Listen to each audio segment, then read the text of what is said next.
We have immediate work to do to restore political stability and economic certainty, to bring together the party and the country, and to negotiate a sensible and orderly departure from the European Union. But more than that, we have a mission to make Britain a country that works not for the privileged and not for the few, but for every one of our citizens. And together, we, the Conservative Party, can build a better Britain. We can speak to Heidi Allen, MP for South Cambridgeshire. Morning, Heidi. Hiya, Paul. Thank you for coming on. Well, what do you make of it all? So many runners, so many riders. Who's your money on? My money is now officially, as of this morning, on Theresa May. Why? Different league. Absolutely different league. I had been sort of waiting to see who all the names were, because as you can imagine, Westminster has just been an absolute hive of gossip, and everybody had an opinion on who was going to put the name forward. So I sort of wanted to wait and see who was going to come forward. Because up until this moment, I have wondered whether Stephen Crabb, very normal working class background, whether he might be the right man. That was his pitch, wasn't it? I'm from a council house. I know what ordinary people know. I've felt it. I've been there. I've seen it. I've done it. Yeah, and he's a genuine guy. He really, really is. But ultimately, the country is in just meltdown at the moment. Economically, we're back on the brink potentially again. We've now got global trade deals to come up with, negotiating with the EU. This is no time for a trainee Prime Minister. We really need somebody with serious amounts of experience. What about a man who's run one of the biggest cities in the world? And, he's negotiated all sorts of things. He's stood now talking to the cameras, announcing his candidacy for the leadership. Mr. Boris Johnson. Mr. Boris Johnson, indeed. No, I was pretty forthright at the beginning of this week, actually. You were, weren't you? I wasn't, unlike me. In saying that I didn't think he was the right guy. Why? all the reasons I said it, he's become, like it or not, a divisive figure for me in this whole thing.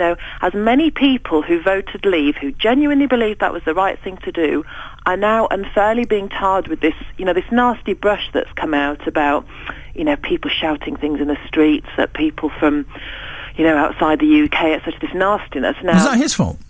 I think it's not his fault, but he has been, the front man in what turned out to be an incredibly divisive campaign.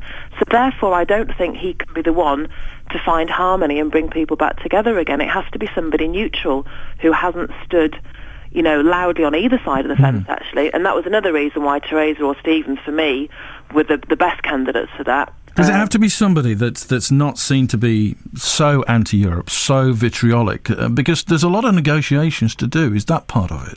Yeah, and that's, again, where Theresa's got the experience. Trying to get Qatar out of the country, everything to do with our borders, immigration. The whole thing has been, dealing with Europe. So in terms of having the contacts and the expertise to know how to build relationships with these people, she's got it in absolute spades. But she's not done a good job, has she? Because if she'd taken control of our borders, if she'd stopped a lot of this immigration, if she'd got the figures down as David Cameron wanted, then perhaps we wouldn't have had a referendum at all. Well, that is one argument. Personally, I think it was, and it's interesting actually, because people's view on immigration, as you all know, is so different depending on the part of the country. Even in our own county, it's really mixed. I think everybody agrees we need it, but I think the speed of it and the effects of that speed in certain parts, if it affects you like in Wisbeach, it affects you differently in Wisbeach to how it affects you in Camborne, doesn't it? Totally, and that's where, hence why we've seen in the country this 50-50 split on whether we should stay in the EU or not. I think, to be honest... so she's a bit of a failure, really? No, I think in our manifesto, being absolutely blunt with you, Paul, I think it was a mistake to say we'd get the numbers down to tens of thousands or whatever the figure was we said, because within the legislation that we had within the EU, that just wasn't going to be possible unless we came up with some really, really smart stuff around, this now you've got to be here for 4 years before you can claim benefits. We should have put that stuff in at the beginning. It was after the horse had bolted, so I don't think she was ever going to be able to do that. Because, we just didn't put... it's all about small print, isn't it? What tweaks can you do to our system to stop people coming here just to claim benefits? Well, you've got the biggest tweak now, haven't you? We have.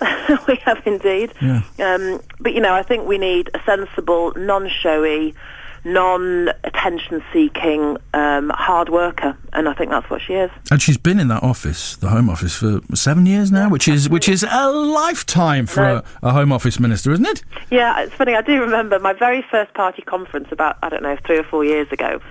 I remember chatting to an ex-minister who was an ex-cabinet minister. I won't give him his name.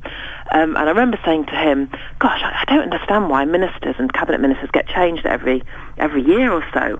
You know, you need to build relationships with your staff. Yeah, that can't be a great idea. And he just looked at me and said imperiously, well, Heidi, one has to use one's ministerial and political skills. And I just thought, you know what? I don't buy that. That's rubbish. In every big job that I've ever had, you deliver results by your staff trusting you and building relationships, and she's done that. It's all about management. It is. It's how you treat people. Theresa May, part of the Remain camp. Mm-hmm.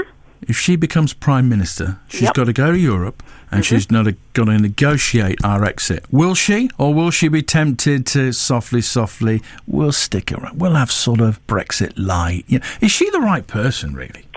I think she is, although interesting. I'm just trying to catch up on her speech this morning. I wasn't there, so I'm picking it up on the internet. And she was talking about having a team who specifically goes in and negotiates on our behalf, and that must include. She didn't mention names, obviously, because it's too early. She hasn't got the job yet. But she said that the team had to comprise people who had been, Brexiters. So that they can sort of almost take the will of just about the majority of the people with them. But, she's already starting to think about that, who are the best people to send. And I think it'll be a combination of her and her team that she pulls together. This will take different skills, talking to different leaders. Watching the way Nigel Farage has been treated, rightly so, dare I say, in the European Parliament. Don't miss an opportunity to stick the knife in there, Heidi. Well, but he was outrageous, wasn't he? I mean, he was so rude to the people around Funny, him. Though. But, it was funny. But it shouldn't be funny. I mean, no. Big, serious stuff, this. But the way he was doing, you can just see the human dynamics, can't you? Of one of them sticking their fingers in their ears. Face palm. Yeah, totally. Face palm man trending on Twitter. And talk to the hand. But that's the whole point. All of this, I don't care how complex it is, it's about people, and it's about relationships with people. And she already knows she's going to need a team, a varied team, to do those deals with different people and different personalities. And that needs, different skills, different personalities. No single person is going to negotiate this. She's already recognising that. Heidi, thank you for coming on. Love that. Thank you. Heidi Allen. She's gone for May. She's gone for Theresa May. Is she the lady to lead us into the promised land post-Brexit?